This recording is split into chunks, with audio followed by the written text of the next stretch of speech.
Des fois ça marche, des fois ça marche pas. Bon bah là ça marche pas.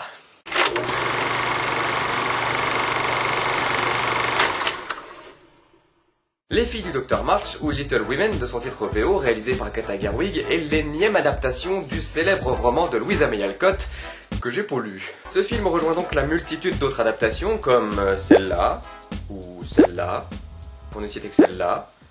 En vrai, il y en a combien, là?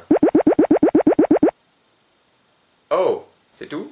Little Women raconte donc l'histoire de 4 sœurs, et voilà. En gros, on suit les différentes péripéties de Meg, Jo, Amy et Bess March. Et il leur arrive des petites histoires, des petits trucs plus ou moins importants, mais dans tous les cas, on s'en fout car leurs personnages ne sont quasiment jamais développés. Et c'est en grande partie dû au choix de Greta Gerwig de vouloir faire des allers-retours dans le temps en usant de flashbacks qui ne sont pas toujours très clairs. C'est pas toujours clair au niveau des personnages, c'est pas toujours clair au niveau des lumières, et on n'a pas de réel fil rouge auquel s'accrocher. Et du coup, on se perd dans un imbroglio scénaristique qui n'avait pas tant besoin que ça de se compliquer la vie. Et le rythme n'aide absolument pas à sauver les meubles. Ça va vite, ça va dans tous les sens, il faut qu'il y ait de l'action à tout prix, et du coup, on n'a pas le temps de poser une quelconque ambiance et ça rend le film inintéressant et c'est dommage. Pourtant, le casting est de premier choix, avec Saoirse Ronan, si je prononce bien son nom, qui était remarquable dans Marie Stuart Reine d'Écosse, Emma Watson, que plus personne ne présente, Florence Pugh, acclamée dans Midsommar et qui aime manifestement toujours autant chouiner les couronnes de fleurs.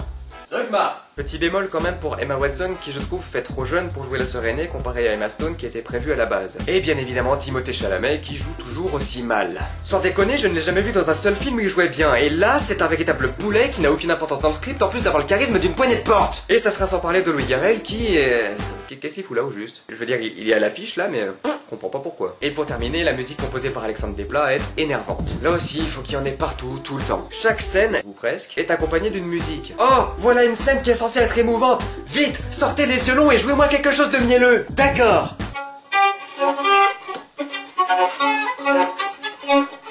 Mais finissons toutefois avec quelques points positifs du film. En fait, on sent que Greta Gerwig a d'abord pensé à l'esthétisme de son film avant de penser au découpage et à la narration. On a des beaux décors, sans doute aidés par le fait que les extérieurs ont été bâtis à Concord, la ville où a vécu Louisa May Alcott et dont elle s'est inspirée pour écrire son roman. On a de belles images, très appliquées, et c'est dommage d'ailleurs que le film ne soit pas nominé pour l'Oscar de la meilleure photographie. Et il y a des jolis costumes. Voilà pour ce qui est de mon avis de Little Women de Greta Gerwig. N'hésitez pas à me dire dans les commentaires ce que vous avez pensé de ce film. On se retrouve la prochaine fois pour un nouvel avis à chaud, banalement vôtre, et à bientôt.